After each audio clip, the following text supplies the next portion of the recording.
Vi do il benvenuto a nome dell'Istituto Veneto di Scienze, Lettere ed Arti. Benvenuti a questo convegno sulla fotografia come fonte di storie. Convegno che, come avete visto, è particolarmente intenso.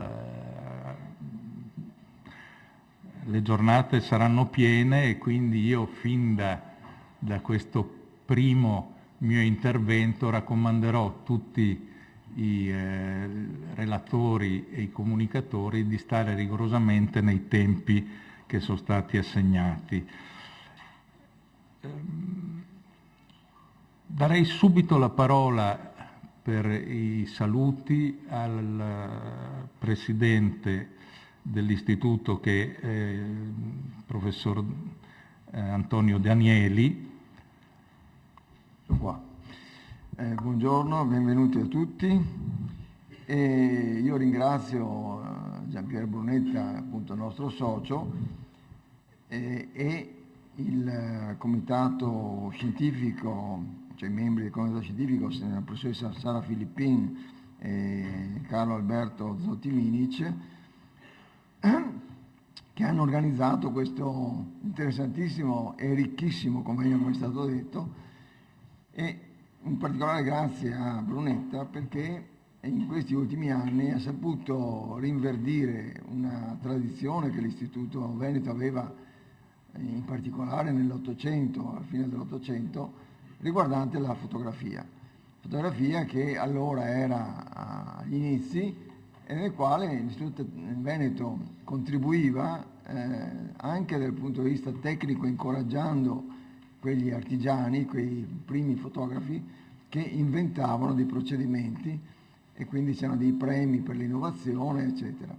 Allora non vi dilungo in questa cosa, ma per dire che la fotografia è sempre stata una cosa che ha interessato l'istituto e in tempi più recenti la testimoniano appunto all'appoggio che l'istituto ha dato alle iniziative del professor Brunetta, delle quali alcune molto interessanti, ma per esempio l'acqua e la luce, no?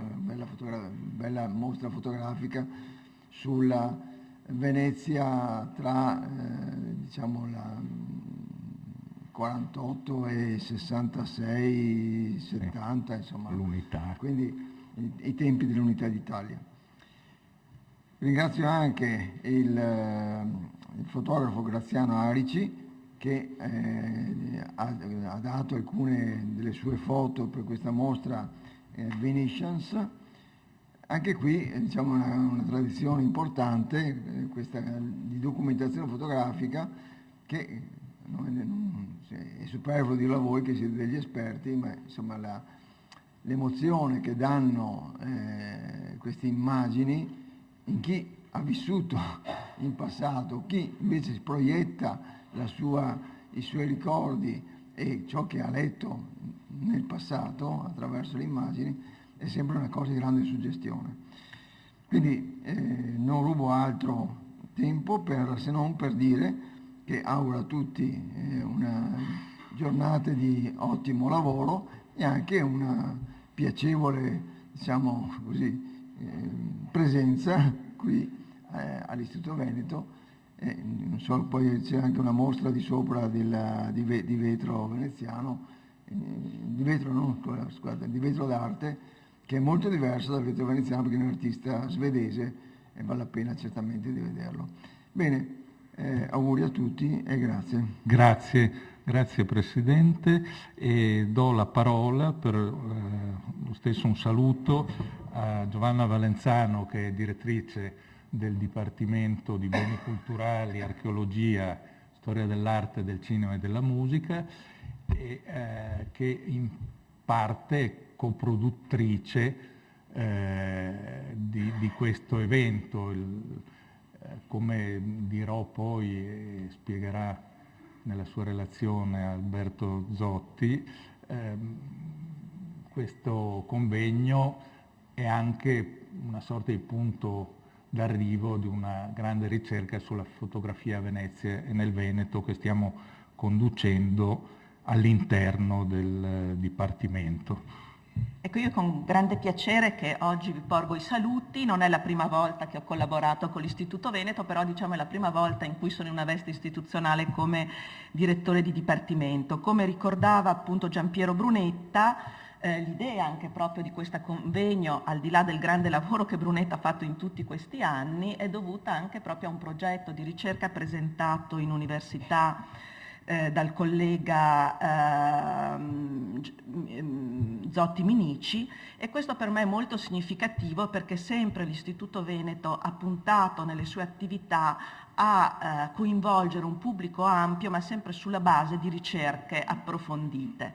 Ed effettivamente su questa tematica Brunetta e Zotti Minici lavorano da anni e sono riusciti, devo dire, a coinvolgere un gruppo degli studiosi qui presenti, hanno messo insieme le voci più interessanti e più innovative, chi come Carlo Arturo Quintavalle, a cui dovremo la relazione diciamo introduttiva, a cui non voglio assolutamente rubare alcun minuto, che ha cominciato proprio in anni ormai lontani a mettere l'accento sulla fotografia come opera d'arte, ma che anche l'ha collezionata, ha fondato un archivio al riguardo molto importante e che quindi ha avvicinato anche proprio gli storici dell'arte, oltre che del cinema, a questo studio. E nel programma le voci sono molto importanti, molto diverse, ci dicevamo con Giampiero Brunetta in treno, credo che sia un convegno che farà anche dibattere, discutere, perché ci saranno interventi, probabilmente anche diversi, che affronteranno proprio la fotografia come fonte di storia in modo diverso.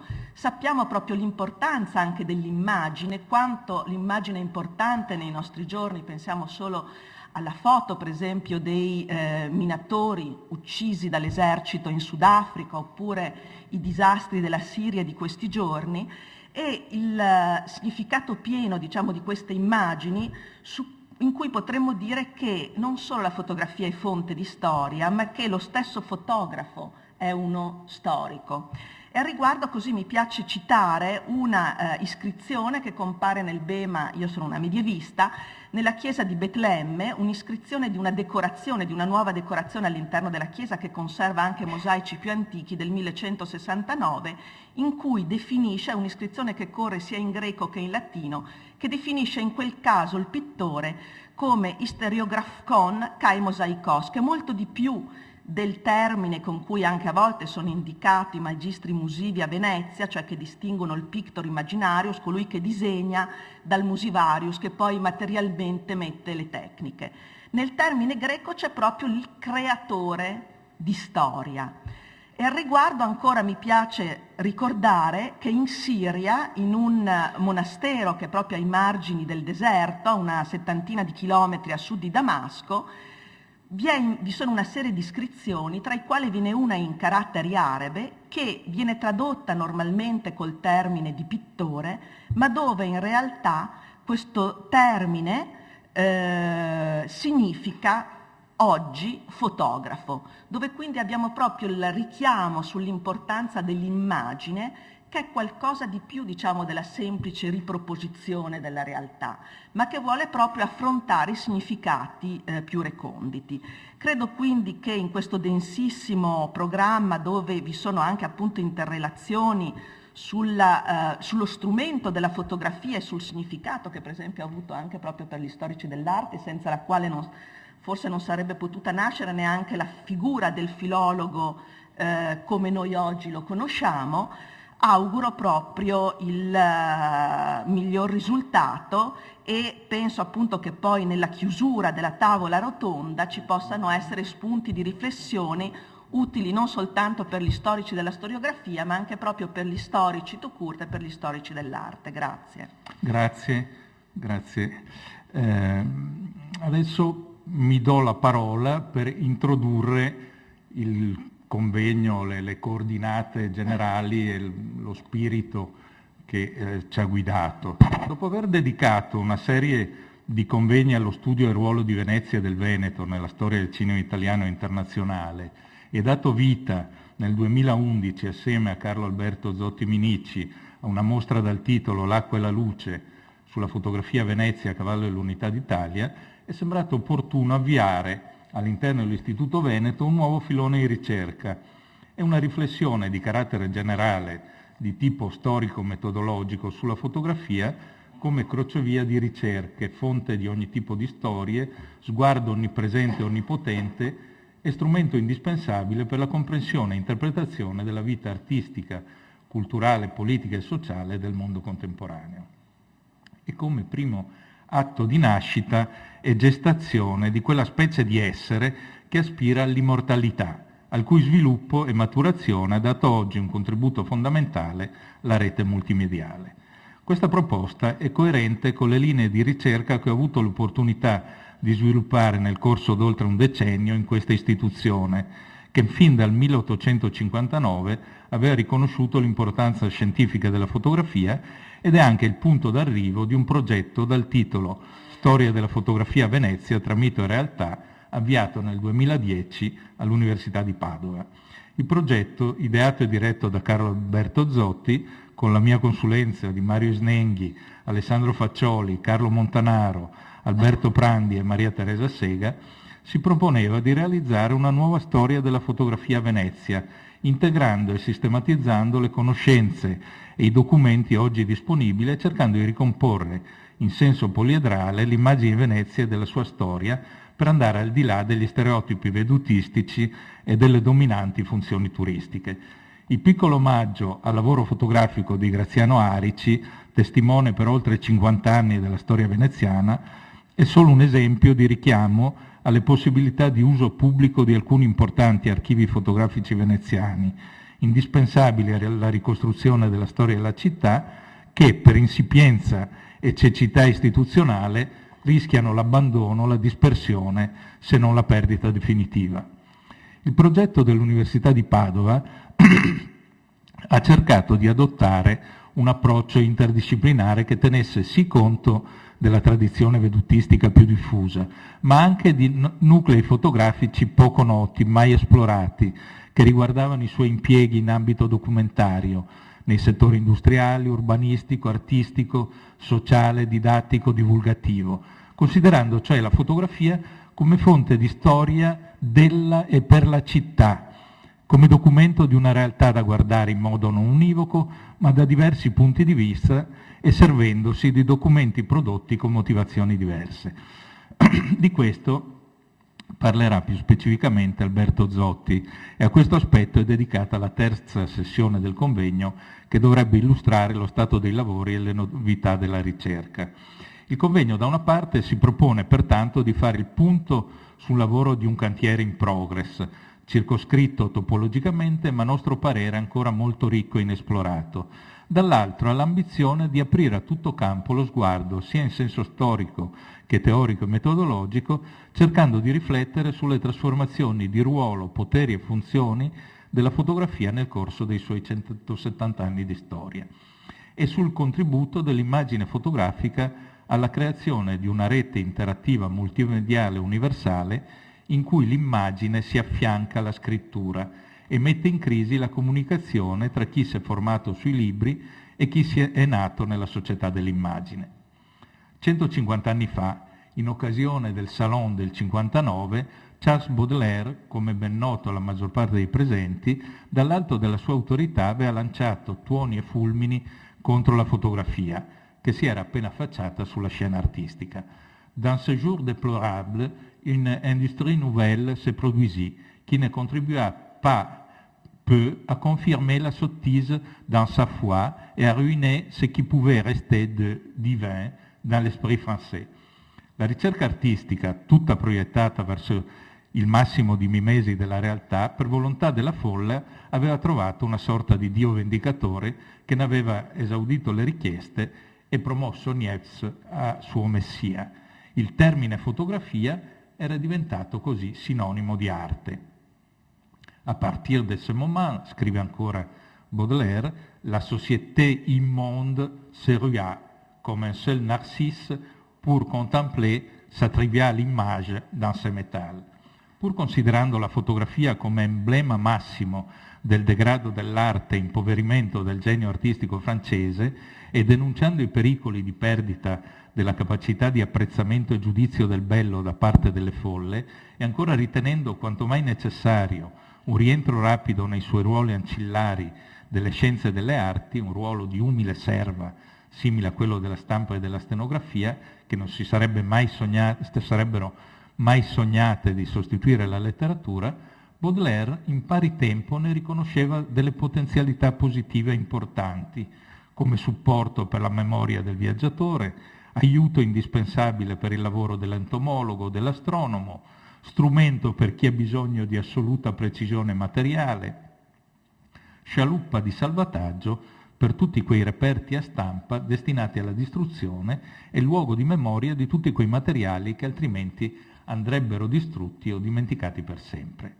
Nonostante gli anatemi baudeleriani, che però anche parla di lucarne de l'infini, la fotografia già da quegli anni si è affermata come nuova manifestazione artistica, innovazione tecnologica e protesi umana, conferendo a nuovi soggetti sconfinati poteri di testimonianza, rappresentazione e capacità di copertura di tutti gli spazi conosciuti e visibili, mettendoli subito in grado di spingersi verso nuove frontiere dell'invisibile. Il mondo, grazie anche a lei, si è aperto a nuove dimensioni, possibilità di scoperta, esplorazioni, classificazione e conoscenza. L'occhio fotografico non ferma solo l'attimo. Presto capisce di poter cogliere nell'altro che sta di fronte l'intera storia di una vita, di poter percepire nel paesaggio del volto una vera e propria stratificazione di eventi che si sono accumulati nel corso degli anni. Il volto umano si mostra nella sua durata, ci aveva già spiegato Simmel, e grazie alla fotografia noi possiamo vedere ciò che in lui è durevole.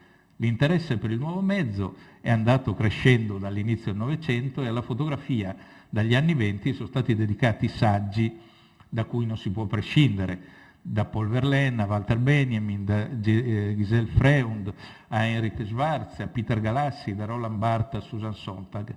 E come per la storia del cinema, nel momento stesso in cui ha cominciato a rivendicare con forza la sua autonomia e specificità, la fotografia ha goduto negli ultimi decenni di fondamentali contributi pluridisciplinari di storici dell'arte, sociologi, geografi, antropologi, storici della letteratura, che ci hanno aiutato a osservare sempre più e meglio la ricchezza del tessuto e di una trama, un ordito, in cui i nodi e archi formavano e indicavano di continuo nuove reti e connessioni.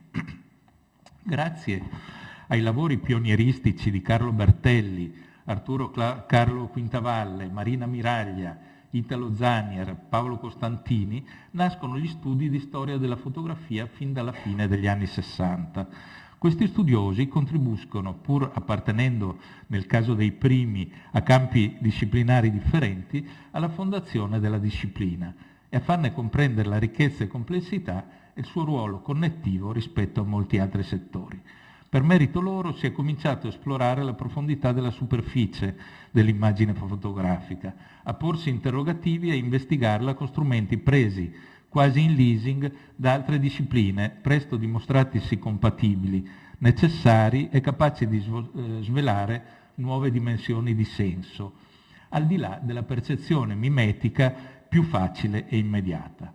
Alle volte, anche con semplici gesti di riconoscimento del diritto di cittadinanza artistico-culturale, la fotografia entra nel discorso dei critici d'arte, come avviene nel saggio di Federico Zeri, La percezione visiva dell'Italia e degli italiani, per lampi, illuminazioni improvvise del paesaggio rappresentativo, l'interesse della prima fotografia per aspetti dimenticati della società, la sincerità quasi impietosa dello sguardo dei primi fotografi unita all'influenza della fotografia sulla pittura.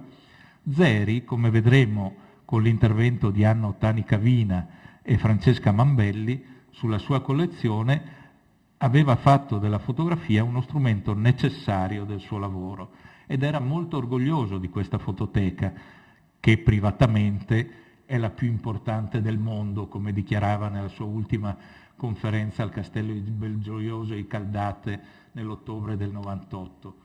Senza coprire tutti gli aspetti che oggi è possibile affrontare e interfacciare, abbiamo pensato a questo convegno come un'occasione per affrontare problemi vecchi e nuovi e riflettere su passato e presente, incrociando le idee, cercando di capire le diverse possibilità d'uso e di ruoli, non solo ancillari, della fotografia sulla scena della comunicazione presente e futura. A questo punto mi limiterò a accennare rapidamente alla struttura del convegno, suddivisa in 5 nuclei. In primis uno sguardo d'insieme al campo di tensioni e di problemi. Per aiutarci con diverse chiavi di lettura e interpretazione abbiamo chiesto di aprire i lavori e di definire alcuni problemi e alcuni aspetti dello spazio topologico a Arturo Carlo Quintavalle, che ha avuto un ruolo pionieristico, a mio parere pontificale, nel volere e saper creare solidi punti di connessione tra storia dell'arte e la fotografia, contribuendo a certificarne l'artisticità e a volerne salvare la memoria, con la creazione di un archivio che oggi conserva più di 8 milioni di pezzi. Aprendo con una relazione generale i lavori di questo convegno. Ad altri partecipanti alla prima sessione abbiamo chiesto di parlarci non solo dei poteri di certificazione, ma anche di quelli di falsificazione e di introdurci al ruolo sempre più importante della fotografia nell'attività didattica. Molto della storia del Paese negli ultimi 70 anni passa attraverso la fotografia, ha scritto Arturo Carlo Quintavalle in un importante saggio, guida del catalogo della mostra I 1000 scatti per una storia d'Italia, che ha ideato insieme a Gloria Bianchino e che si è svolta da aprile a luglio di quest'anno al Palazzo del Governatore di Parma. Ai partecipanti alla seconda sessione e alla tavola rotonda si è chiesto di isolare dei temi o percorrere degli insiemi che aiutassero a capire come la fotografia ha contribuito a fissare, assieme ai molti stereotipi, anche dei caratteri identitari e delle dinamiche. È diventata aiutante magico di molte discipline o ha contribuito a allargarne il territorio d'indagine ed è stata testimone e custode di una memoria culturale e socio-antropologica e di tutte le dinamiche che hanno mutato il Paese, lo hanno trasformato sia nei suoi aspetti esteriori che nell'anima.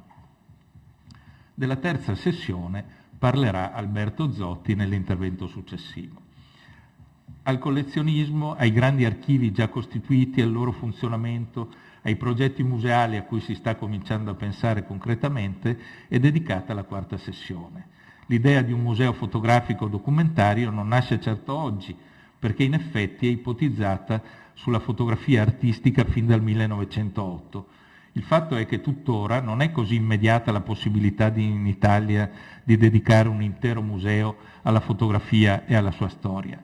Mentre la quinta sessione, divisa in due, da una parte vuole allargare lo sguardo oltre lo spazio naturale per riflettere sui modi di percezione e rappresentazione di realtà come quelle del Giappone, dell'Africa o del Sud America, e dall'altra vuol farci incontrare alcuni dei grandi protagonisti della storia della fotografia e cercare di capire assieme a loro come è mutato lo sguardo e i loro modi di percepire e rappresentare il presente nel corso degli ultimi decenni e quali siano le sfide e gli scenari del futuro.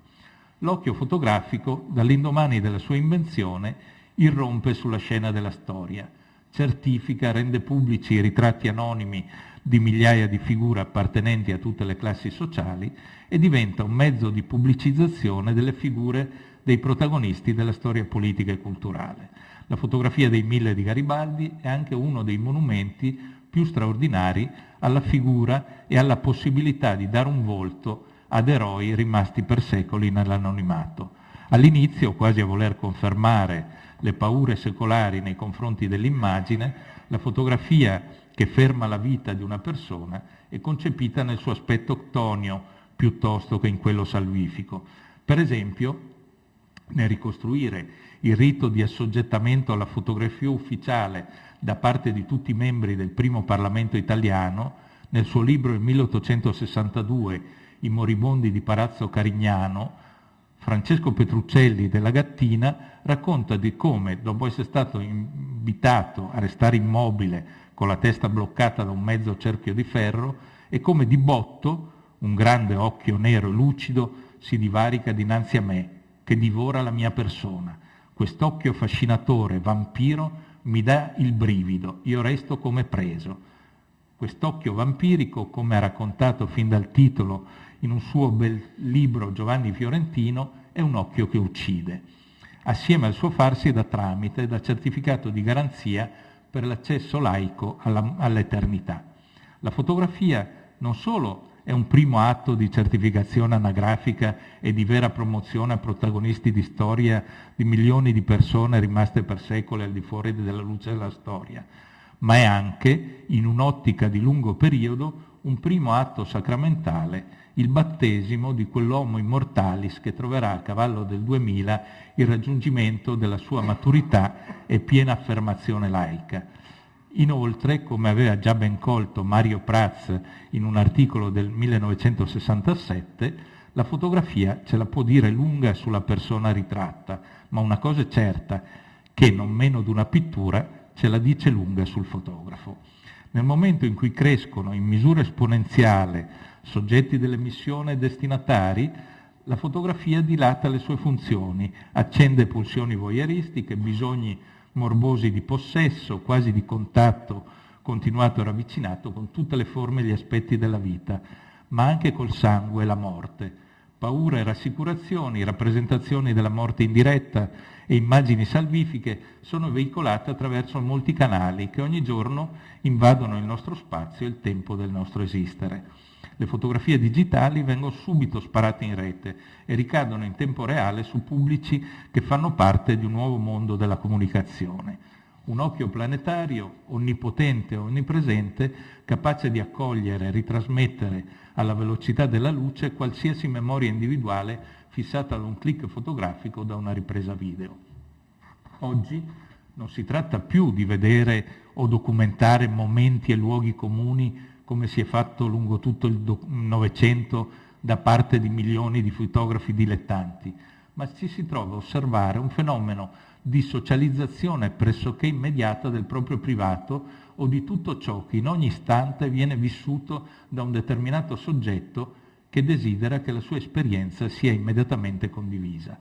Tempi, strumenti e modalità di un visibile che è costantemente scomposto e registrato da nuovi strumenti totipotenti che attivano tutti i sensi e danno l'impressione in ogni momento di soddisfare qualsiasi desiderio visivo. Ben poche immagini di orrori che quotidianamente ci vengono offerti dai canali televisivi o multimediali che entrano nel nostro spazio si depositano nella nostra memoria, ma il problema della necessità di acquisire, catalogare e rendere pubblici tutti i patrimoni di immagini perché portatori di segni e di racconti storici resta e si propone assieme in modo diverso e complementare, assieme a quello dell'urgenza di creare delle strutture museali che cerchino di raccontare l'evoluzione della storia e tecnologia della fotografia nell'arco di quasi 2 secoli della sua storia.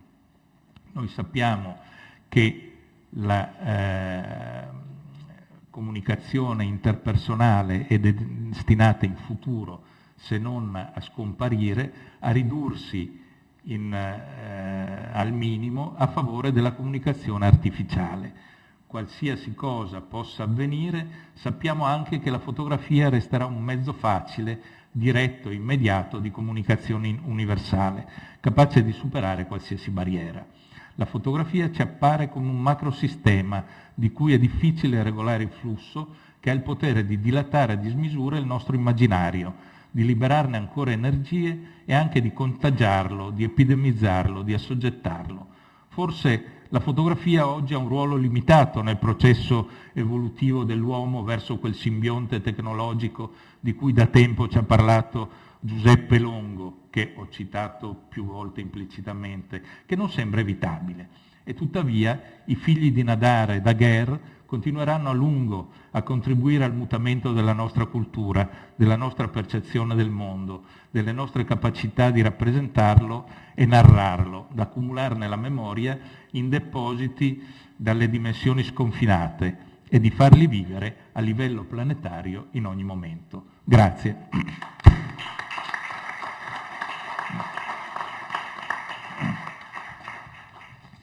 Ecco, passo adesso la parola ad Alberto Zotti, che è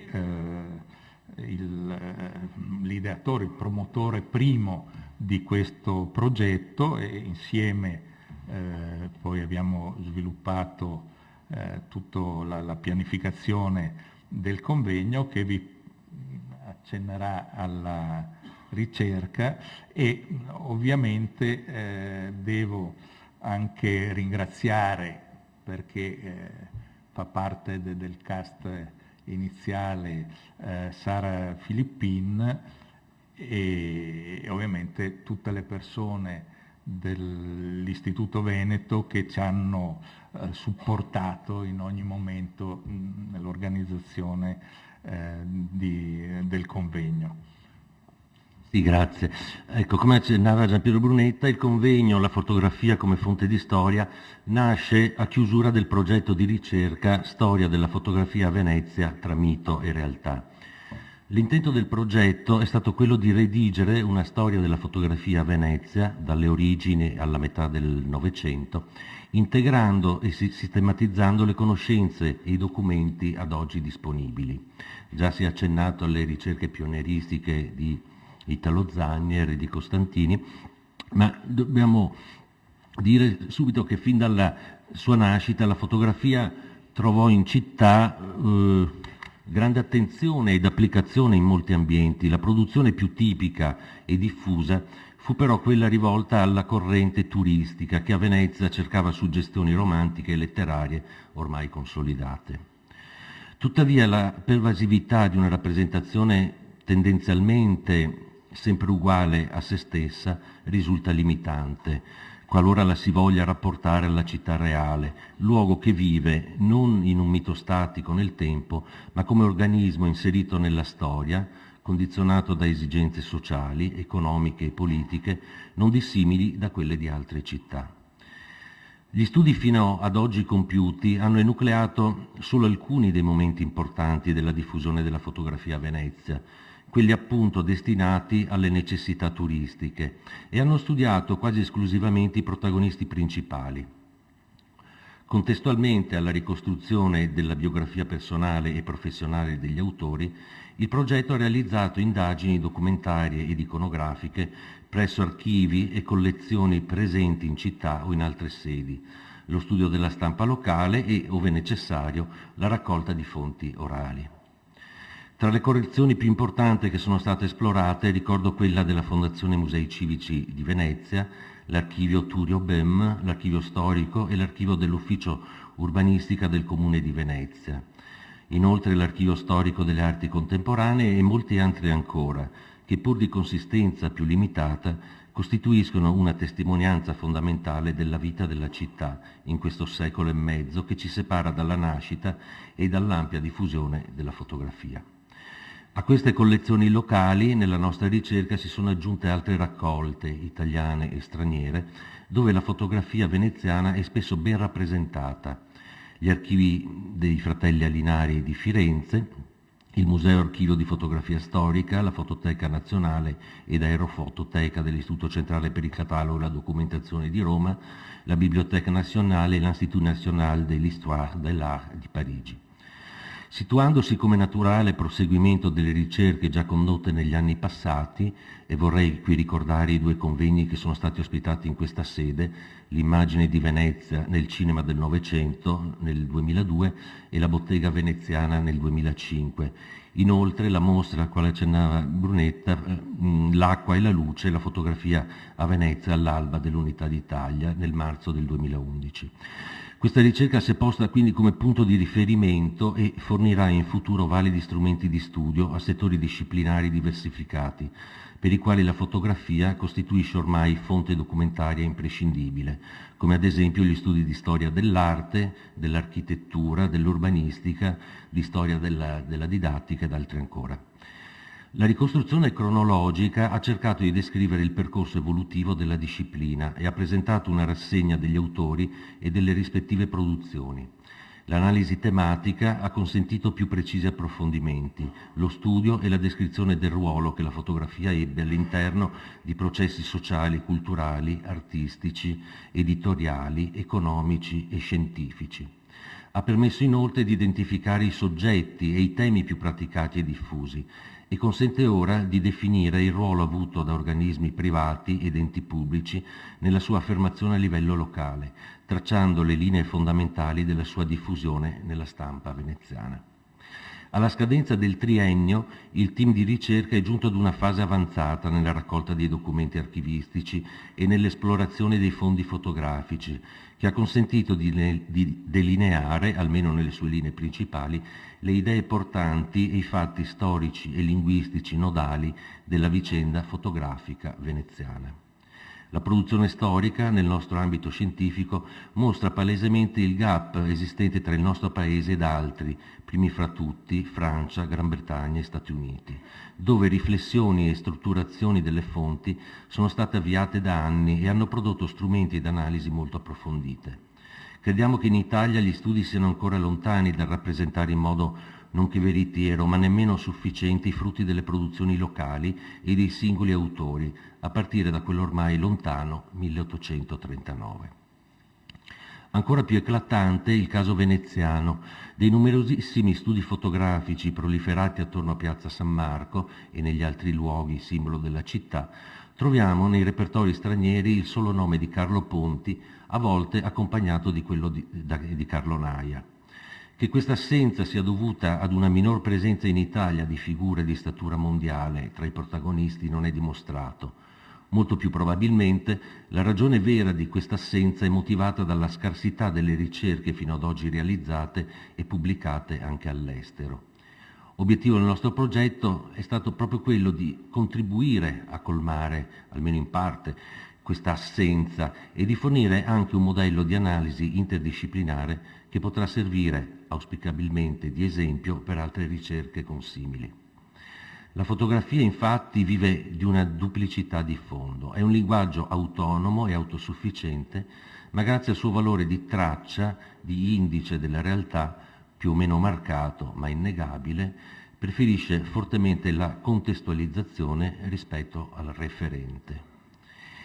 I nuovi materiali documentari iconografici che sono emersi hanno costituito un punto di riferimento importante non solo per la storia della fotografia a Venezia, ma anche per settori disciplinari diversi, oltre che agli studi storici tout court. E ancora, la storia della fotografia che abbiamo proposto risulterà molto utile anche agli enti che conservano e gestiscono raccolte fotografiche, perché potranno disporre ora di nuovi dati e informazioni utili per il loro lavoro. Proprio in questo settore la Regione Veneto ha avviato da tempo iniziative per la valorizzazione e tutela dei beni fotografici. Auspichiamo quindi voglia accogliere favorevolmente i risultati della nostra ricerca. La realizzazione di questo progetto ha avvicinato il nostro ambito scientifico alle più attente correnti di studi storici sulla città, che da molti anni ormai guardano a Venezia non più esclusivamente come luogo di un'eccezione immutabile, ma anche come città che vive il proprio tempo nella storia, pulsando al ritmo del mondo attorno ad essa. Gli esiti del lavoro troveranno espressione negli atti di questo convegno e auspicabilmente in una pubblicazione scientifica corredata da un supporto multimediale di immagini e documenti. Per tale ragione abbiamo avuto la collaborazione del Centro Multimediale di Learning di Ateneo e del laboratorio DAMS che ha curato la digitalizzazione e l'archivio informatico delle fotografie. Al termine della ricerca è stato determinante il contributo dell'Istituto Veneto di Scienze, Lettere ed Arti, che ha mostrato grande interesse al progetto e ha dato il proprio sostegno accordando non solo la sede, ma tutta l'organizzazione e la comunicazione per la conduzione del convegno. Al presidente Gian Antonio De Agnelli e al cancelliere Alessandro Franchini va il nostro più sentito riconoscimento. Vorrei inoltre ringraziare il direttore del Dipartimento dei Beni Culturali, Giovanna Valenzano, che ha coprodotto il convegno e in questa fase difficile di passaggio tra le facoltà e i dipartimenti ha fatto suo proprio questo progetto di ricerca fin da subito. Concludendo vorrei ringraziare tutti coloro che hanno partecipato al progetto, in particolare Giampiero Brunetta, Sara Filippin, Mario Isnenghi, Carlo Montanaro, Alberto Prandi e Maria Teresa Sega. Inoltre Antonio Zanonato e Paolo Facco del laboratorio del DAMS dell'Università di Padova. Grazie.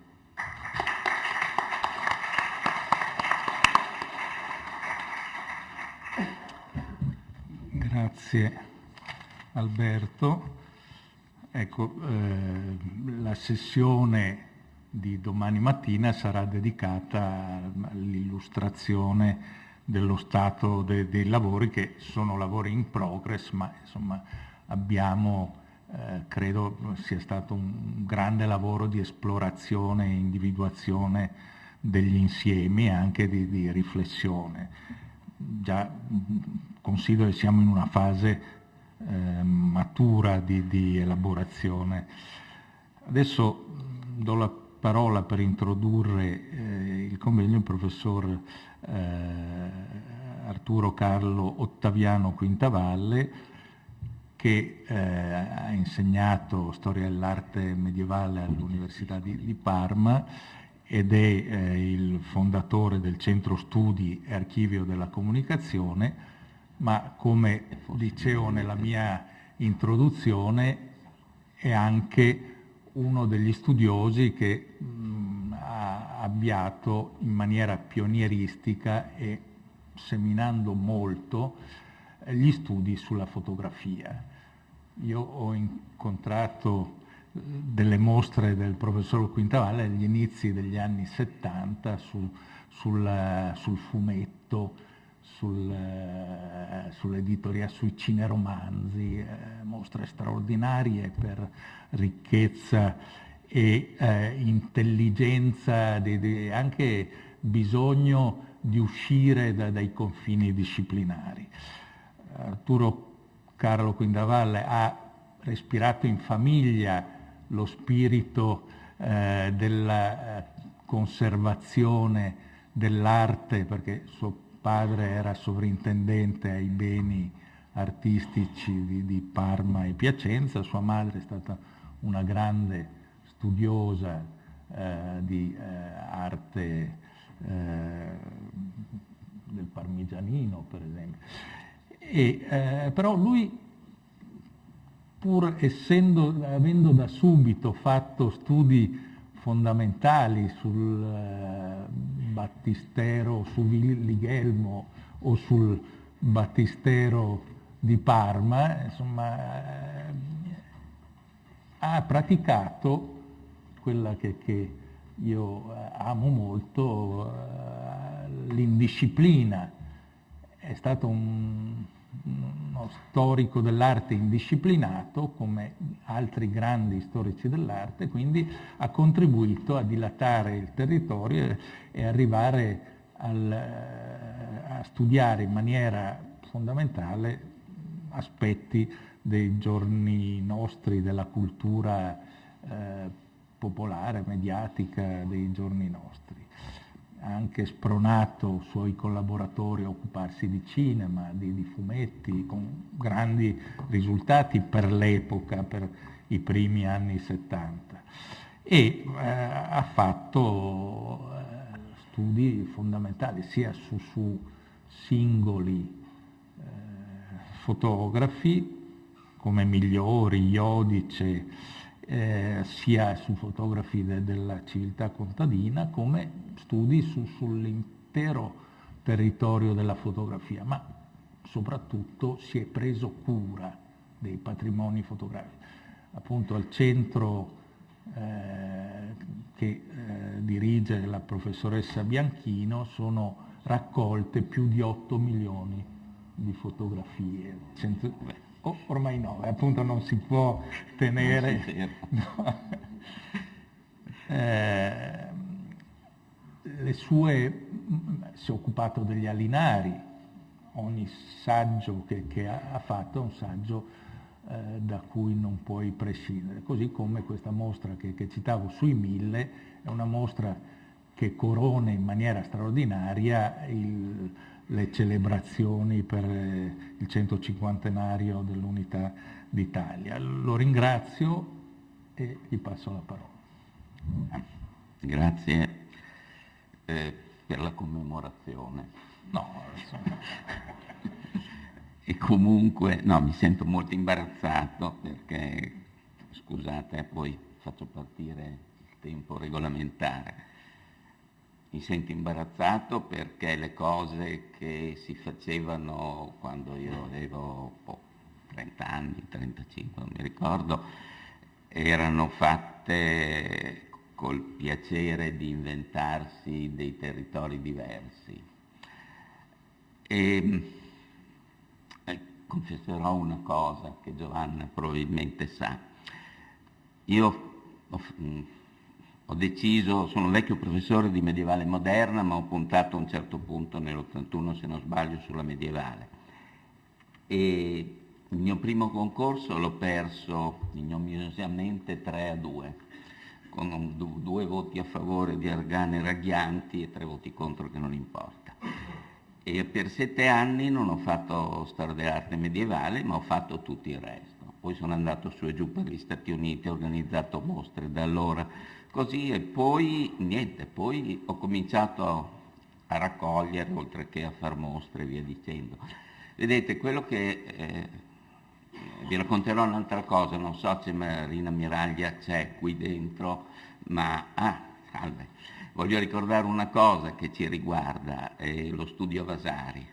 Quando noi raccoglievamo in Italia la fotografia che nessuno teneva, io mi ricordo al Publifoto Milano, in cantina, la buttavano via, poi non rendeva più ricavarci l'argento dalle lastre, e quindi le lastre rimanevano lì. Noi ce le siamo portati via. Io ho comprato 2 camioncini nella mia vita, perché all'università loro non avevano, e ho trasportato lastre che vi assicuro sono pesanti.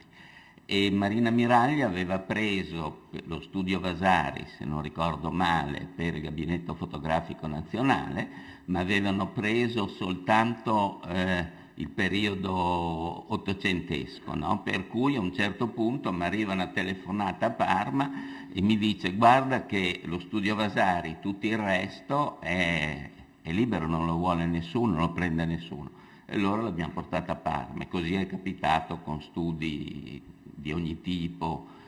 Villani, per dire, hanno tenuto le fotografie di riproduzione delle opere d'arte, che sono comunque un fatto critico, e hanno lasciato tutto il resto, che è arrivata a Parma. Ne ho di storie di questo genere, però voglio dire che tutto questo non è solo archeologia, ma è anche rapporto con i fotografi. Una parte dei fotografi tipo Migliori, Chiaramonte eccetera hanno qualche migliaio forse di fotografie a Parma, dico perché ce ne sono 2 che partecipano al dibattito finale, sono qui. Ecco, poi voglio dire un'ultima cosa, che a parte la commemorazione trovo con piacere di vedere da questa parte del tavolo in platea storici, antropologi, storici dell'arte medievale compresa, e anche le citazioni che ha fatto Giovanna Valenzano sono molto acute, molto presenti. Io quando dovevo raccontare ai miei studenti, ho finito anch'io, quando raccontavo ai miei studenti per capire com'era una chiesa medievale, cercavo di dirglielo che era come uno spettacolo televisivo, cioè era un sistema di comunicazione l'unico che avessero. E infatti questo ha detto Giovanna. Ecco, adesso comincerò dicendo sommessamente che io pendo dal lato della comunicazione, e credo che la comunicazione sia la struttura portante e che l'arte sia un'etichetta che le epoche aggiungono alle opere a seconda dei loro interessi, delle loro funzioni o delle funzioni che le opere devono assumere. Adesso leggo, non sono abituato a leggere sempre, leggerò anche il commento delle immagini, perché mi hanno detto che eccezionalmente mi danno 45 minuti, e nei 45 ci devo stare. Sei l'unico. Nei 45 devi stare. Ecco, verrò odiato solo per questo. Allora,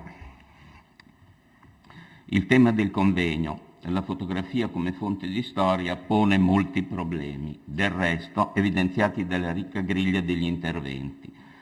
Intendo qui mostrare la complessità della tradizione di immagine che pesa sulla fotografia e che suggerisce modi di articolare la ricerca diversi, spesso contraddittori. Per questo credo sia opportuno proporre una riflessione sul problema storico della fotografia. A questa seguirà una rapida lettura di immagini fin troppo note. Non sapendo il tipo di pubblico, se specialista o no, ci troveremo davanti a cose che tutti gli specialisti di storia e fotografia hanno visto, di questo mi scuso, ma dovevo in qualche maniera illustrare le mie tesi. Prima di tutto un'osservazione: la fotografia, come la pittura, come ogni altra forma di grafica, è sempre stata considerata anche come fonte o documento. Proprio la decisione di articolare un convegno in questo senso ha peso determinante nei confronti di altre letture, quelle consuete delle storie della fotografia, storie separate dal contesto degli altri media e quindi quasi sempre incomplete, carenti o elusive. La fotografia non può prescindere dalla vicenda delle immagini dipinte ed incise, perché la fotografia è comunque e sempre una forma di grafica, e questo nesso con le altre arti, ma anche col manifesto e con le diverse forme della pubblicità, impedisce delle storie separate o almeno le rende problematiche. Del resto la fotografia prosegue nella tradizione dei generi strutturati dalla storia della pittura e a questi si collega fin dalle origini. Certo, nei quasi 200 anni che ci separano dalle prime sperimentazioni fotografiche, i generi di quella che verrà chiamata fotografia si vengono trasformando, e quindi quello che era ritratto, quello che era paesaggio, quella che era la pittura di storia finiranno per diventare altro in relazione alle nuove richieste del contesto. Ho diviso l'intervento in brevi paragrafi. Il primo è significato. Un aspetto determinante per ogni lettura della fotografia è relativo al suo significato, ma sarebbe meglio dire ai suoi significati. Le immagini del passato, fotografiche, dipinte, comunque a noi trasmesse, cambiano di senso nel tempo o anche nel medesimo tempo a seconda di coloro che queste immagini interrogano. Il senso delle immagini, è stato detto, è merce e quindi per antonomasia mobile, mutevole. Chiedersi quale sia il significato di un'immagine è una contraddizione in termine, perché i significati sono molti, al limite tanti quanti sono coloro che leggono quella figura. Cercare nel magma complesso delle immagini, nel nostro caso fotografiche, è un modo per interrogarle e quindi per proporre linee interpretative. Insomma, la scelta del significato è sempre ideologica. Gli storici sanno bene che i documenti del passato, quelli scritti, quelli scolpiti, costruiti, dipinti, ogni documento o monumento, se vogliamo utilizzare un'altra parola, possono essere utilizzati o restare ai margini dell'attenzione critica. Così, ad esempio, tutta la tradizione storica del gruppo di Les Annales ha deciso per il Medioevo che le fonti che fino allora erano state trascurate o neppure sondate potevano diventare importanti, ed ecco coltivi e allevamenti, testamenti e limiti di proprietà, processi e descrizioni di riti, ancora notizie di fenomeni naturali, diventare protagonisti di storie un tempo solo di eventi. L'uso che gli storici fanno delle immagini è stato finora molto diverso da quello degli storici dell'arte, di solito legato a letture formali. Il modo in cui dipinti o anche fotografie sono utilizzati da coloro che fanno storia del paesaggio differisce in modo netto da quello di coloro che queste immagini osservano come storici della fotografia o storici del costume o delle vicende dell'arte o di quelle dei coltivi. Molte dunque le possibili storie per una sola immagine. Altro paragrafetto, verità. Una volta stabilito che il senso è merce, che il senso muta in continuazione, sarà impossibile andare a ricercare la verità della fotografia se non per provare a ricostruirne l'ideologia, le ragioni che hanno mosso il fotografo e che gli hanno fatto scattare quella certa immagine. Del resto, la funzione e il senso delle immagini è in continuo mutamento. Le gerarchie fra le immagini cambiano, come quelle fra i singoli autori, oppure ancora quelle fra studi fotografici o grandi agenzie di informazione. E proprio le grandi riserve della memoria, che sono le agenzie di informazione, appaiono l'equivalente di quello che un archivio offre a un qualsiasi storico. L'archivio, insomma, si attraversa in direzioni differenti e ciascun indagatore sceglie la propria. Nessuno dei percorsi è più adeguato di altri, tutti sono perfettamente funzionali ai distinti temi di ricerca proposti. Altro paragrafetto: didascalia.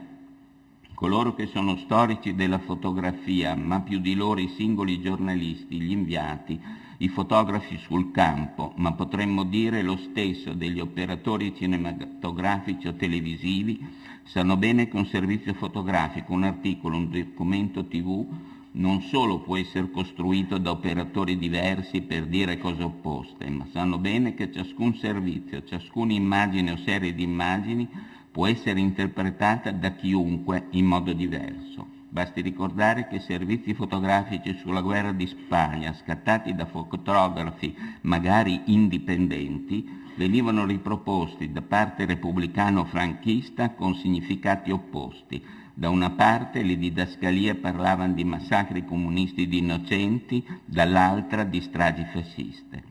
Del resto oggi le vicende di ogni giorno, ad esempio quelle che documentano la situazione siriana, attribuiscono a volte gli stessi massacri ai cosiddetti ribelli o al regime di Assad. Certo, la polemica che i fotografi professionisti hanno fatto sulla funzione determinante e dunque interpretativa della didascalia è a tutti ben nota, ma più ancora della didascalia, a determinare il senso è il contesto entro il quale una notizia viene proposta, quindi direi l'imballaggio delle pubblicazioni dentro le quali troviamo l'immagine. Così in passato pubblicare le stesse foto su giornali di impegno politico contrapposto ne cambiava il senso, ad esempio al tempo del Maggio in Francia, o ancora del gruppo Baader-Meinhof in Germania, o di Martin Luther King negli USA, o negli anni della strategia della tensione in Italia. E si pensi al diverso significato che si dà alle riprese dei contestatori della TAV, oppure a quelle dei fatti del G8 di Genova. Certo, nel tempo il senso cambia, come il giudizio estetico, formale, sulle immagini. Media, altro paragrafetto. Un altro tema da non dimenticare è quello del rapporto fra immagini fotografiche e i media. Ho già detto della inadeguatezza di storie separate e ricordo che i critici più sensibili, fra gli storici dell'arte ma anche della fotografia, hanno proposto libri e mostre intere proprio sul rapporto fra fotografia e arte, intendo opere d'arte. Ma forse questo non è sufficiente. Un'analisi corretta dovrebbe prendere anche in considerazione livelli meno alti. Così resta sempre da valutare il nesso fra manifesti, illustrazioni, grafiche e storia della fotografia. Si pensi alle affiche enormi della Benetton, si pensi alle grandi immagini pubblicitarie dei produttori di jeans, non ultime quelle di Giorgio Armani.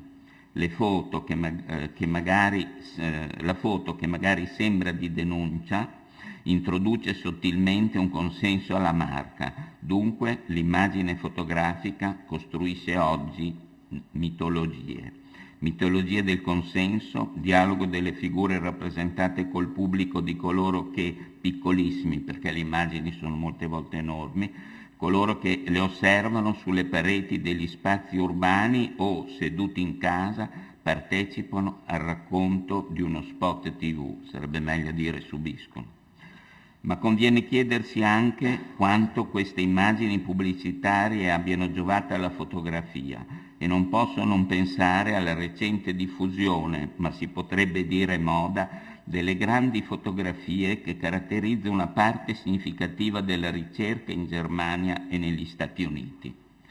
Uno studio dei manifesti e del loro peso sull'invenzione delle fotografie potrebbe essere ricco di insperati risultati.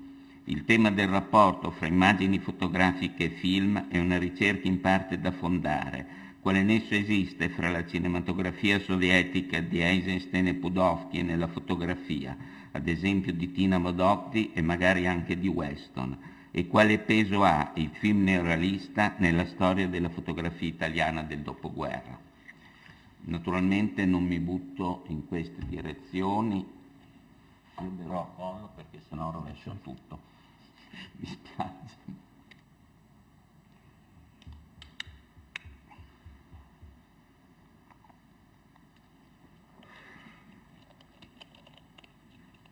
Altro paragrafetto, quando sono nervoso. Sequenza. Una fotografia è comunque sempre un racconto bloccato, necessariamente parte di una serie e quasi sempre nella fase dello scatto ci troviamo davanti a diverse immagini dalla quale viene scelta una sola fotografia. Per illustrare qualsiasi genere di evento, ma anche nel caso del ritratto del paesaggio, questa singola immagine si pone come sintesi di un intero racconto. In termini cinematografici si dovrebbe dire sequenza.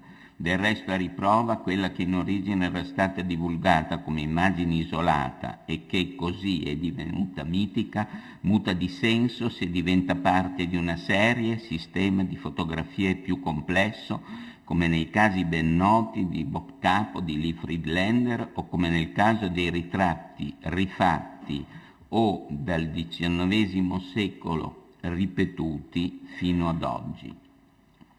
Intendo scatti rifatti o ripetuti. Tutto questo pone anche il problema dei nuovi modi di interpretare il passato che ogni fotografo a distanza di tempo finisce per elaborare. Anche per l'autore delle immagini il senso di queste muta nel tempo. C'è pieno di fotografi che cancellano parte dei loro archivi, purtroppo. Foto come arte. Veniamo a un punto nodale del nostro discorso, quello che di solito distingue le fotografie che hanno valore estetico dalle altre, da tutte le altre. Il discorso, che appare evidente nelle vulgate storie della fotografia, ha un suo limite evidente se si considerano le immagini come documenti. Scegliere quelle belle non trasforma la realtà del sistema della comunicazione, non elimina preziose testimonianze a favore di altre che sono state in sostanza arbitrariamente scelte. E altro problema, la scelta delle immagini belle oppure meno belle o da respingere in quanto brutte è stabile, è fissa o varia a seconda delle culture e dei tempi, ancora dei singoli studiosi cultori o collezionisti o responsabili di musei? Mi viene in mente tutto quello che è stato il Medioevo nella cultura dell'Occidente fino ai recuperi più recenti o identitari a livello nazionale della Francia o della Spagna, eccetera, ma non mi dilungo. Basti pensare alle vicende del pictorialism per avere una risposta precisa e comprendere l'assurdità di tesi di questo genere, ma si pensi anche al pubblico postbellico dei film e della fotografia, certo in senso ariano molto impegnata, di Leni Riefenstahl, che è stata recuperata, ha fatto un libro enorme sui neri di Africa e quindi ha dimostrato di non essere razzista, quasi chissà perché non l'ha fatto su quelli della Baviera. Ancora, si pensi, che non vuol dire che non sia una buona fotografa, no? Ma ognuno si deve lavare i propri panni sporchi. Ancora, si pensi al rifiuto dell'arte surrealista, di quell'astratto, di quell'informale o dell'arte concettuale che ha attraversato, come nel caso di molte altre ricerche e movimenti, la cultura in Occidente. E non voglio dilungarmi considerando le fortune iniziali e poi le sfortune del realismo pittorico nel secondo dopoguerra, o le fortune, le sfortune e poi adesso il recupero delle immagini dipinte e scolpite di Novecento, o ancora le fortune, sfortune e recuperi dell'arte ufficiale dei regimi, ad esempio nazista, fascista, sovietico. C'è un mercato delle foto sovietiche del mondo positivo dei tempi di Stalin che impressiona. Una digressione, no di certo, parallela alle fortune e sfortune dell'arte vi è quella della fotografia, o di certe fotografie, e non posso non considerare quanto sia importante oggi riconoscere nel tempo i mutamenti dei giudizi e quindi anche capire come foto per generazioni trascurate possano diventare oggi fotografie importanti non solo sul piano storico, ma anche estetico. Insomma, la definizione di opera d'arte, di fotografia, tra virgolette, artistica, muta nel tempo, Anche l'aura di un'opera d'arte fotografica nel tempo scompare per riapparire molto più tardi. Paragrafetto rituali. La fotografia è sempre un rituale recitato, composto in uno spazio teatrale. Il controllo della posizione, dello spazio, dei gesti è certo del fotografo, ma anche di colui che viene ripreso, e questo rapporto complesso varia nel tempo. È insomma vicenda storica. Così la fotografia comincia col riprendere le iconografie del ritratto dipinto, disegnato, miniato, sia quello singolo che di gruppo, per poi man mano trasformarsi. Lo stesso si deve dire del paesaggio. Del resto i fotografi spesso iniziano a riprendere immagini di paesaggio, di monumenti, ponendosi esattamente negli stessi punti dei pittori o degli incisori. Vedremo delle immagini che confermano quanto sto dicendo. Tutto questo pone un problema interpretativo. Quando una stessa struttura compositiva, un'iconografia passa dal dipinto alla foto, il senso cambia. Non basta infatti notare che le immagini, ad esempio di un monumento, sono dipinte o scattate dal medesimo punto di vista. Si deve stabilire come e quando la loro scrittura incida sul significato. La fotografia cambia il senso delle immagini prima di tutto come scrittura, naturalmente nel contesto di altre scritture. Storia, critica, mito. Non esistono foto storiche e foto di cronaca. La distinzione che riecheggia quella dell'idealismo crociano e che è ormai vulgata non regge. Le immagini assumono a volte nel tempo funzione simbolica, quindi emblematica, altrimenti restano sfondo, spazio di indagine per possibili future ricerche. Ogni fotografia può diventare, in alcuni casi è diventata, un'immagine con significati che vanno oltre quelli originari. Questa stessa immagine può tornare in un ideale archivio delle memorie per risorgere, se ritrovata da qualche storico o recuperata per altre ragioni, ad esempio di polemica politica. Comunque le immagini possono diventare tutte storiche, così quelle che documentano la dimensione del nuovo paesaggio e dei luoghi identitari di una nazione. Cominciano a metà XIX secolo le grandi campagne fotografiche nazionali di documentazione dei monumenti, dalla Francia della Mission Héliographique del 1851 alla Italia, alla Germania, alla Spagna, per fare pochi esempi. Sono storiche anche immagini che muovono da altre mitologie. Una delle più significative è quella del viaggio ad Oriente, un Oriente prossimo, quello del Mediterraneo, dall'Egitto alla Palestina, alla Siria, alla Grecia, alla Turchia, o un Oriente lontano, dall'India alla Cina al Giappone. Viaggi, certo, viaggi, tutti viaggi, ma dal peso politico e quindi dalle ideologie ben differenti. La idea di nazione da una parte, per i viaggi nei percorsi nelle antichità dei monumenti delle singole nazioni, lo scoprire paesi lontani e forse anche i loro mercati dall'altra, cioè il viaggio in Oriente. Vedremo delle immagini di questo. Paragrafetto ancora più breve. Ricerca. La foto come ricerca è un momento di passaggio importante nella storia della fotografia dagli inizi del Novecento ad oggi.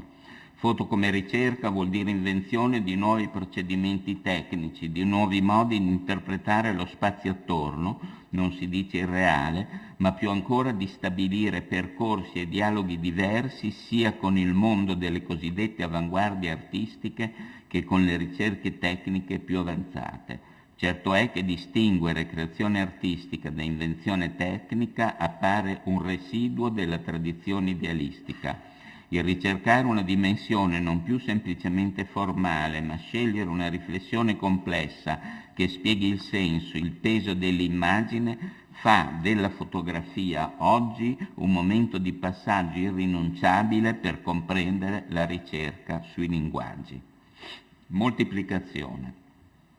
Tutti citano naturalmente il saggio di Walter Benjamin, l'opera d'arte nell'epoca della sua riproducibilità tecnica, ma ben pochi lo contestualizzano. Certo, esiste nella foto di oggi una grave contraddizione. Negli anni 30 per Benjamin e molti altri, per esempio i protagonisti della Bauhaus, la moltiplicazione doveva risolvere il conflitto sociale fra la cultura di un'elite ricca e colta e un proletariato privo di strumenti di comprensione. Il cinema, arte moltiplicabile per eccellenza, lo dice Benjamin, trasformava la realtà del consenso nell'età delle dittature o della formazione di una coscienza civile.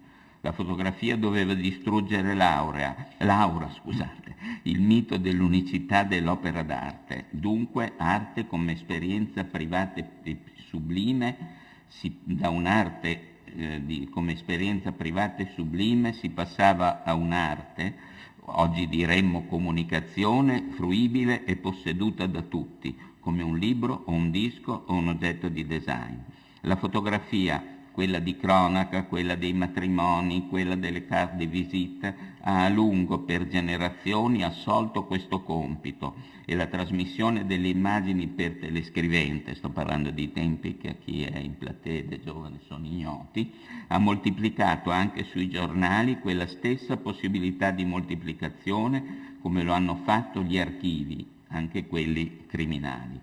La foto d'arte di ricerca nasceva comunque per essere moltiplicata e lo confermano le invenzioni di Man Ray, Herbert Bayer, Molin Oggi e di tanti altri, ma adesso una rivoluzione incombe proprio sull'immagine. La foto di ricerca diventa foto di galleria, foto numerata e si tentano edizioni anche delle più famose foto di cronaca, che trovo che sia una cosa di un divertente, si fa per dire, immane.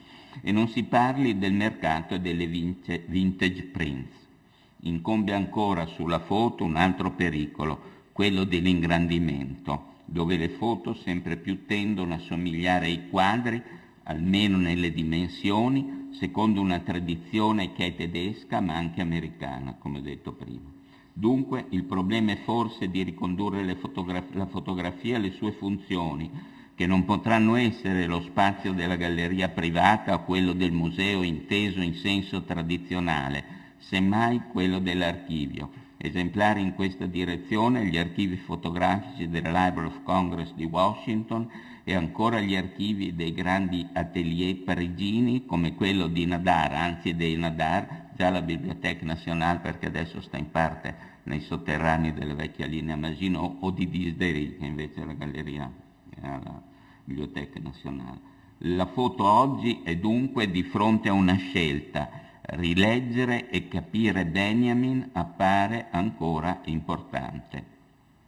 Archivio, 6 righe. Il titolo dell'ultimo paragrafetto. Luogo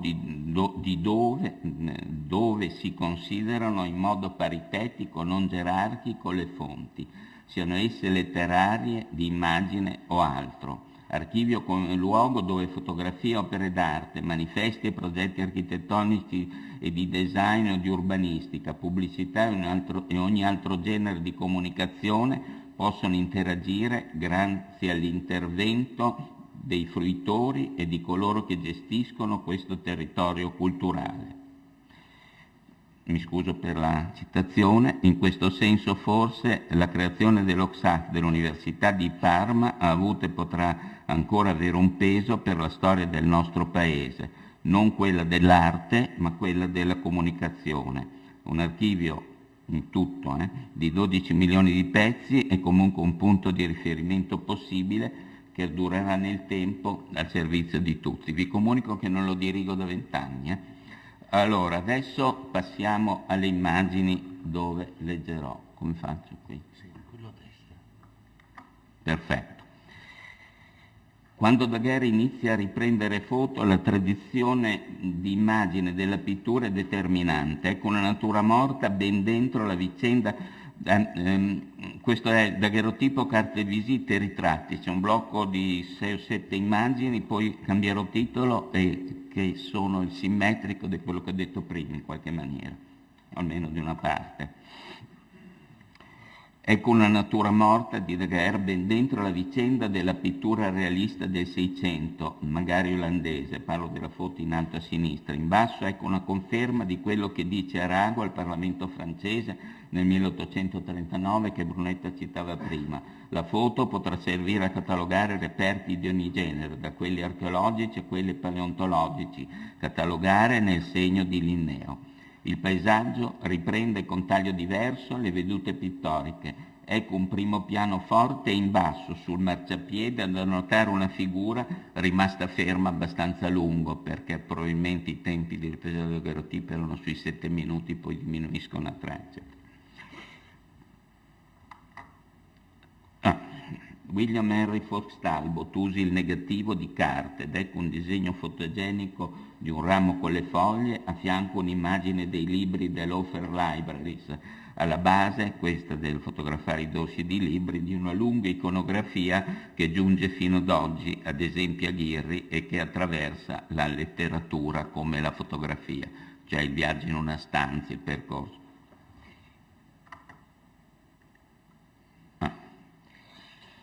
William Henry Fox Talbot pubblica un'opera con fotografie inserite in un centinaio di copie, The Pencil of Nature, 1844. Qui c'è il frontespizio e 2 delle vedute. Da notare che sia lo spazio a sinistra che l'immagine di destra non sembrano derivare da impostazioni tradizionali della pittura, che invece pesa fortemente nelle vedute di paesaggio e nel ritratto di altri fotografi.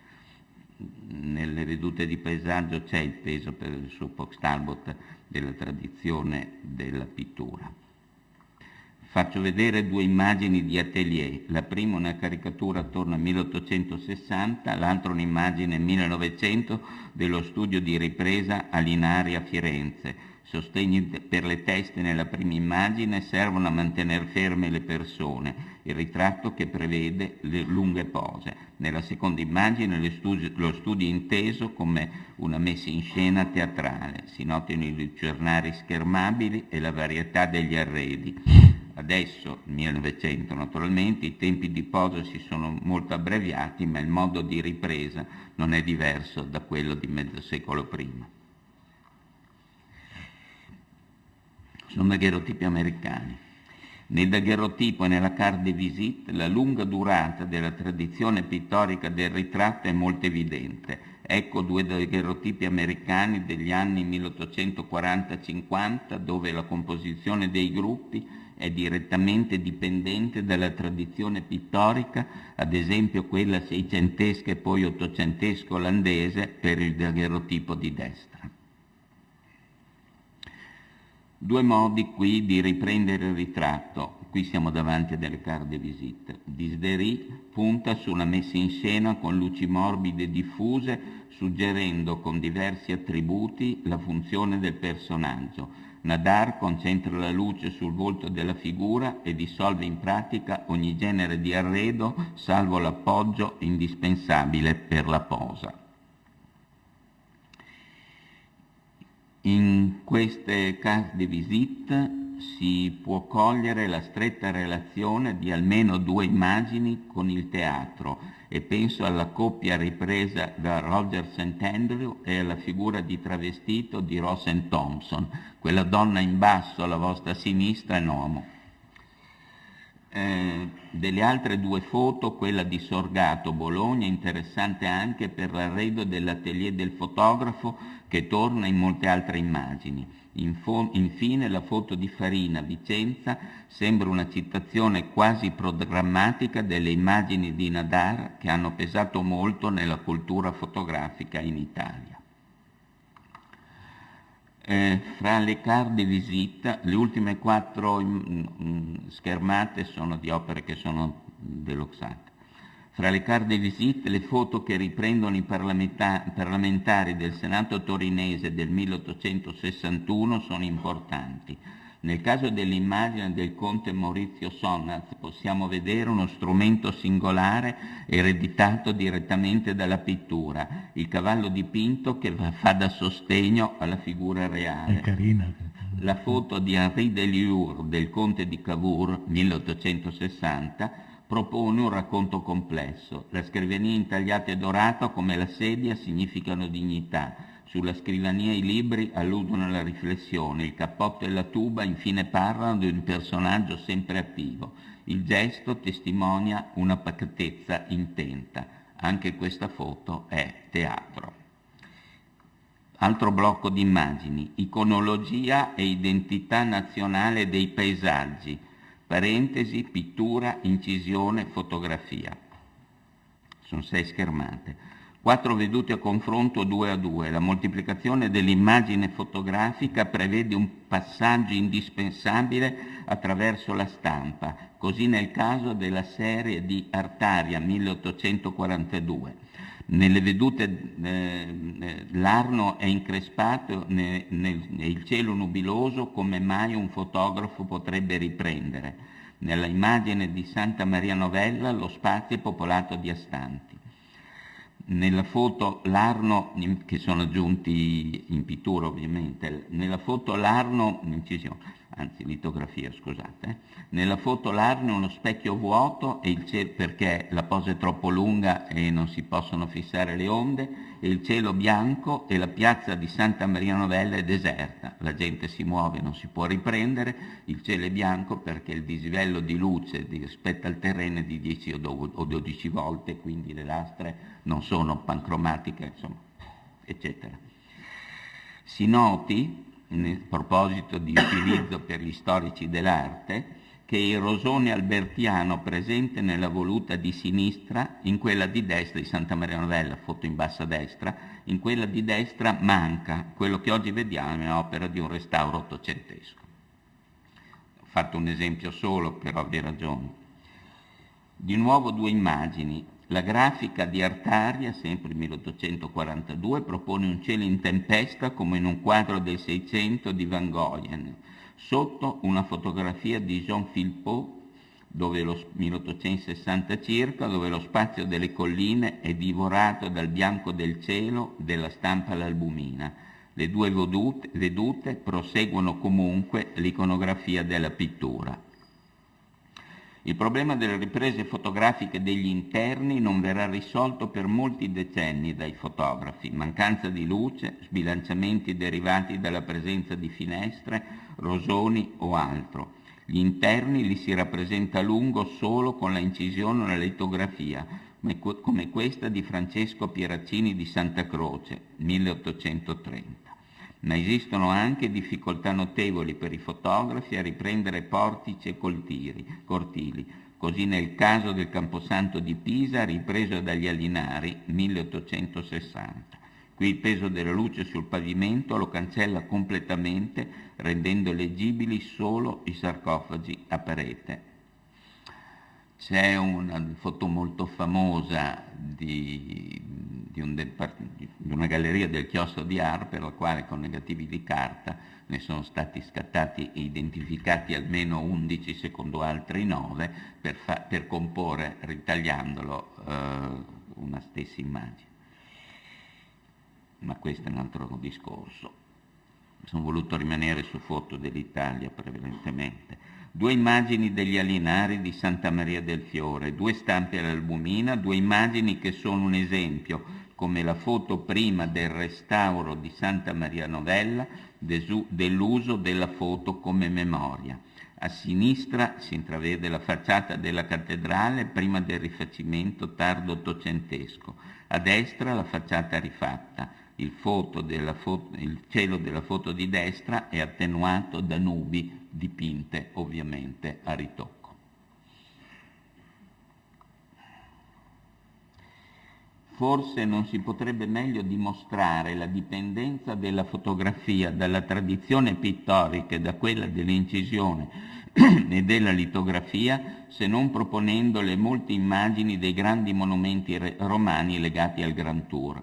In alto 2 dipinti, a sinistra uno del 1845, a destra un dipinto di Canaletto, 1742, sempre ripresi da un punto di vista molto simile.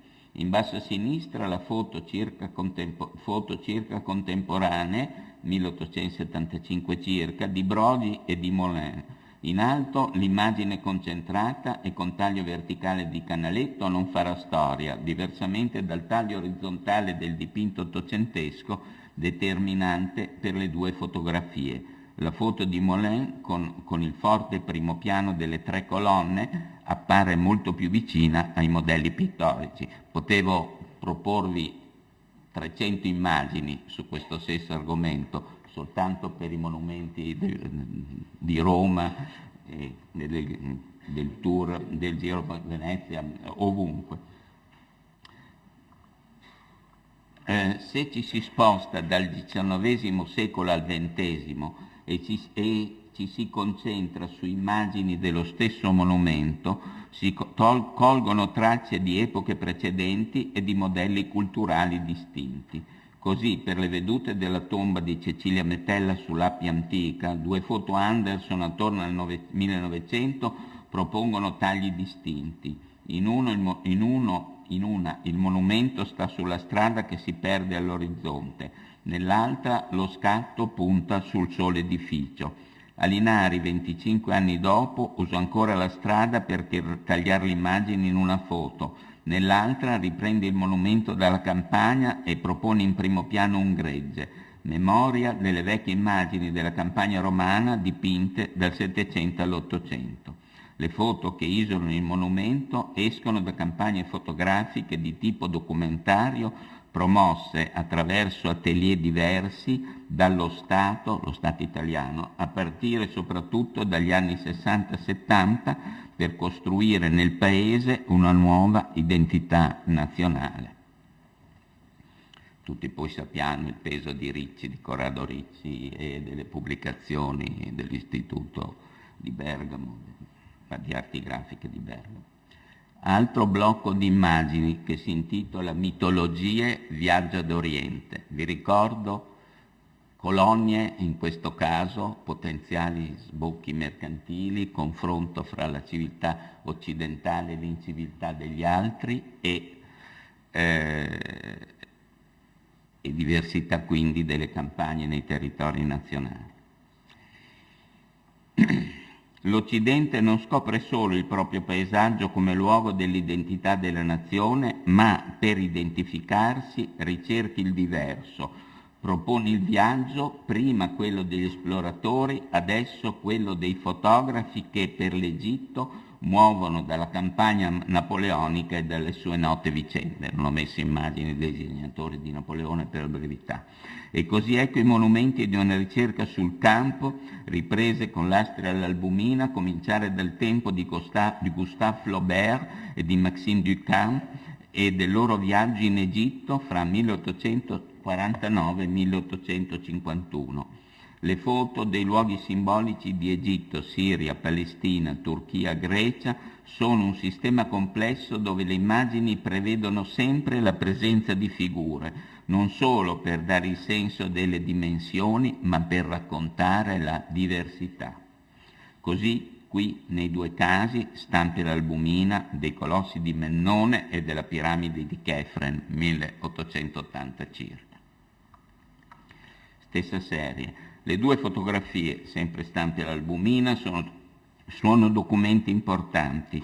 La prima della Valle dei Re in un momento precedente alle numerose trasformazioni anche turistiche attuali. Adesso in cima al Crinale del Collina ci sono garrite e sorveglianze, ci hanno ammazzato 80 turisti tedeschi a suo tempo. La seconda, un'immagine comunque di qualità molto alta, mostra Medinet Habu prima dei restauri e siamo quindi attorno al 1890 circa, non sappiamo quanto prima. I documenti detti storici sono anche falsificazione, interpretazione e così ecco di Antonio Beato un'immagine dei costumi indigeni proposti però secondo la iconografia delle foto di gruppo occidentali. Di un fotografo greco, Giorgi Landaki, che si firma tutto attaccato, è La caccia dei coccodrilli, ovviamente piccolissimi e debitamente morti per poterli riprendere con una lunga posa.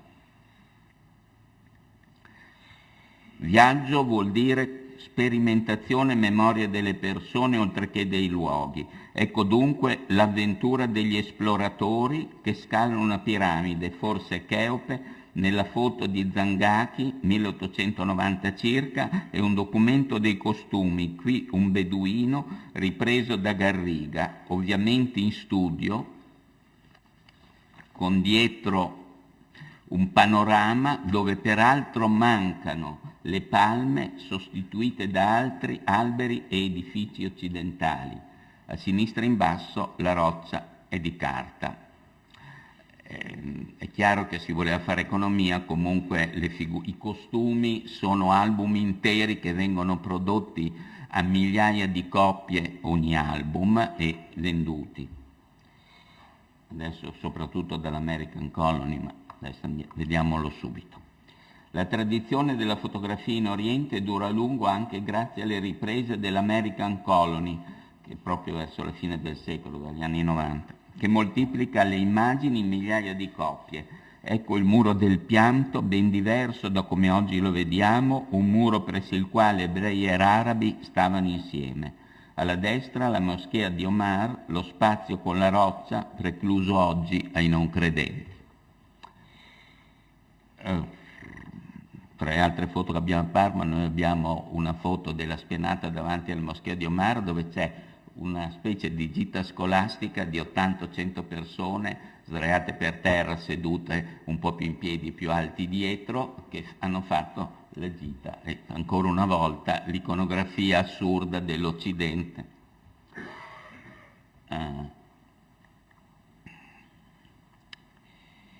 Due mondi a confronto, da una parte la partenza della carovana per la Mecca, 1900, dall'altra un'immagine di Zancacchi, 1880 circa, del canale di Suez scavato da Fernand de Lesseps.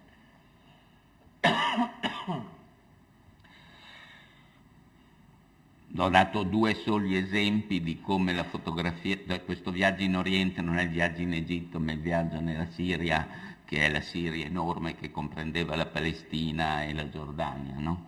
Prima della divisione degli inglesi, costruita per fare in modo che si facessero la guerra per sempre tutti quei popoli.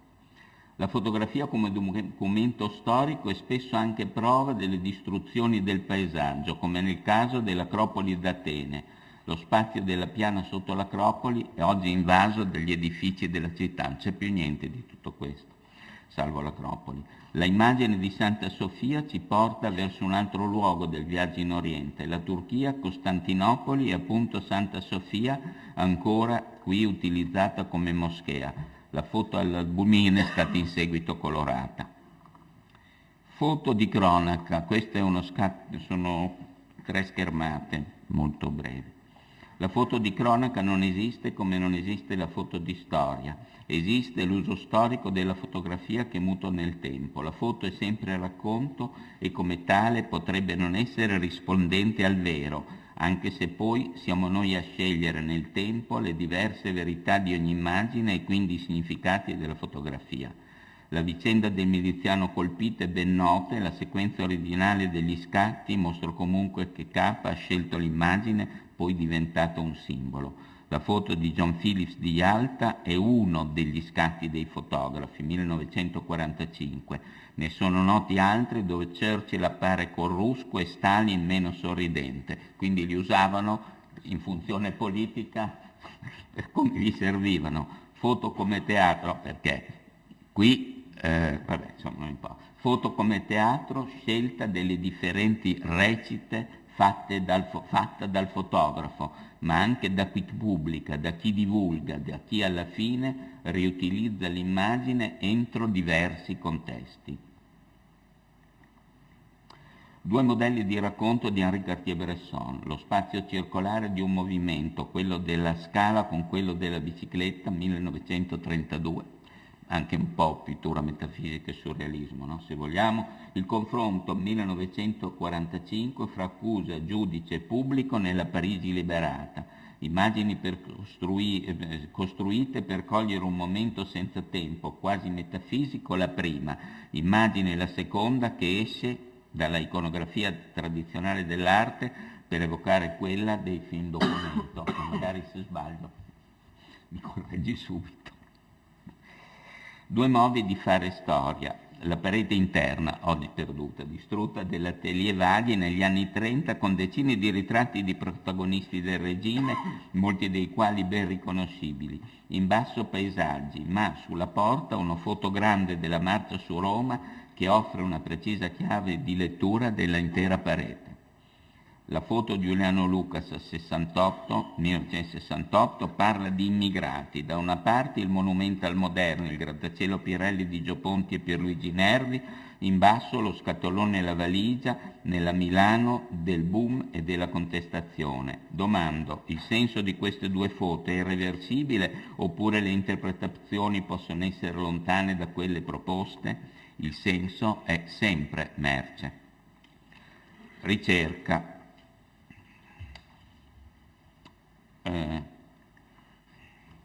La fotografia documenti il tempo e trasforma il nostro modo di pensare il quotidiano, ma trasforma anche l'arte. Muybridge, Animal in Motion 1879, importante ad esempio per Degas, Marey per i cubisti e per i futuristi. Ambedue sono altrettanto significativi per la ricerca scientifica, un tema poco sondato, e lo sono naturalmente per il cinema, il cui rallentato molte volte riprende le ricerche dei due fotografi. Essi hanno cambiato il nostro modo di vedere il tempo. Non perdiamo discorsi sulle fotografie dei cavalli, Degas, eccetera, che sappiamo tutti. Tra i molti protagonisti dell'avanguardia, Marey è quello che più di tutti ha lavorato sulla creazione di immagini off camera e sulla solarizzazione, ma il fotografo innova anche con l'accostamento di forme che si riecheggiano l'una con l'altra o si contrappongono o si elidono, come gli oggetti trovati di Duchamp o quelli di Schwitters. Questi sottili confronti tra dorso di donna e violoncello, volto e maschera negra trasformano il senso della fotografia e moltiplicano le possibili letture dell'immagine. Molinoggi inventa nuovi modi di scattare fotografia e inventa anche una macchina fra 25 e 30 per modulare la luce che sperimenta la Bauhaus. Crea anche lui, come del resto un tedesco, Christian Schade, come Marey, immagini solarizzate e immagini off camera, ma il suo contributo più significativo viene dall'invenzione di forme del tutto astratte e da fotografie scattate con la camera secondo prospettive e punti di vista inusuali, anche se le foto sono composte secondo rigorosi modelli geometrici che vengono appunto dalla ricerca Bauhaus. La ricerca in Occidente nell'ambito della fotografia è estremamente articolata. Faccio qui dunque due esempi. Una foto di Alexander Rodchenko del 1925 dove le prospettive scorciate di Molinoghi sono evidenti, non le ho messe per brevità prima. Qui la nuova immagine della costruzione alta fa pensare alla mitologia fotografica di New York, dal pictorialismo alla street photography. L'altra foto è un pirogramma di Nino Migliori, che farà parte del dibattito proprio qui. Una ricerca che tocca alle radici il tema dell'invenzione di immagine nell'ambito della fotografia, ma utilizzando mezzi del tutto nuovi. Il fuoco che brucia il negativo, come in questo caso, oppure la muffa nelle ossidazioni, che sono altri esperimenti di Migliori, o l'esposizione lunghissima, lo sviluppo portato ai massimi livelli e ancora molti altri esperimenti. In Migliori tutto questo è parallelo alla ricerca informale, ma muove da tradizioni legate alla fotografia e alle sue origini. Ecco dunque un altro aspetto del rinnovamento del linguaggio fotografico.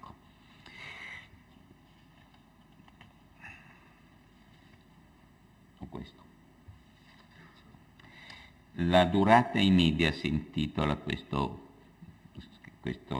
tre immagini che propongo.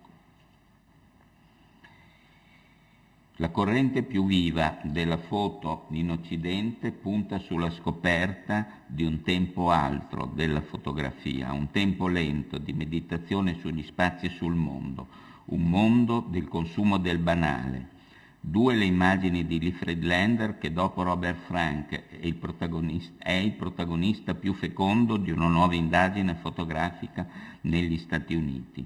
Una mostra appunto un interno di casa, The Little Screen, un termosifone e un televisore acceso che propone un fittizio esterno, 1960. Friedlander gioca spesso sugli specchi e i riflessi, duplicando e insieme rendendo incerte, indefinite e complesse le proprie immagini, come nella vetrina di Newark. Due foto di William Eggleston, che è un fotografo americano, si pongono sulla medesima strada e sono in parallelo, ma appena ulteriori di qualche anno, e lo sottolineo, rispetto alle ricerche di Luigi Ghirri. Eggleston dunque riprende a colori quelli convenzionali del Kodachrome e di altre pellicole di consumo. Nelle sue foto, come in questa The Graceland 1984, scopre il tempo lungo dei non accadimenti. Nella foto tratta da Louisiana Project 1980, una ragazza qualunque sul bordo di una strada deserta guarda in macchina. Ambigua fotoritratto in un luogo alienato.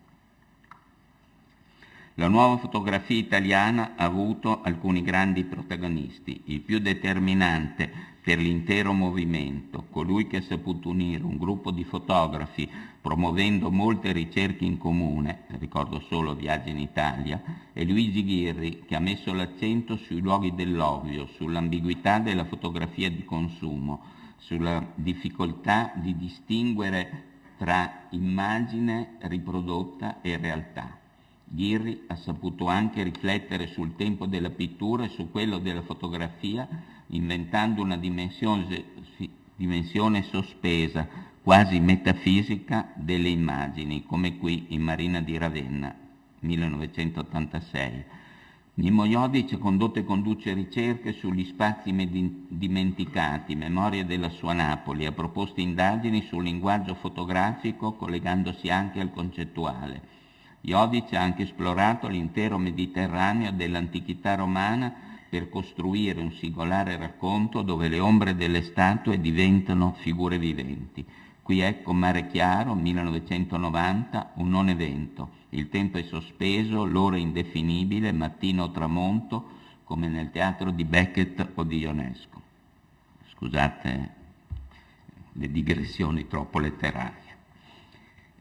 Queste sono le ultime due immagini. Mario Cresi costruisce la sua storia come sperimentazione del linguaggio, confronta le fotografie degli antenati e loro discendenti negli interni contadini, propone viaggi nel paesaggio del sud e in quella al settentrione. Qui mostra l'ambiguità dell'immagine. Una nuvola cala al suolo o altre volte, in sue fotografie, la terra sale al cielo.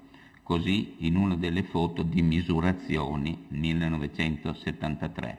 Giovanni Chiaramonte, che parteciperà anche lui al dibattito, porta avanti la ricerca di Ghirri, sondando spazi nuovi e trasformando la luce del vero in luce simbolica e scoprendo insieme l'ambiguità, la incommensurabilità degli spazi, siano essi quelli del paesaggio degli Stati Uniti o della Germania o di Venezia o della pianura padana. Anche questo un lungo racconto dove la fotografia di un luogo in apparenza marginale nasconde una lunga meditazione sul valore e sui simboli. Sono queste le ricerche, con molte altre, che hanno trasformato il nostro modo di pensare la fotografia e pensare il paesaggio. Ricerche lontane ormai dalle foto all'albumina che hanno costruito nel XIX secolo l'unità d'Italia. Grazie.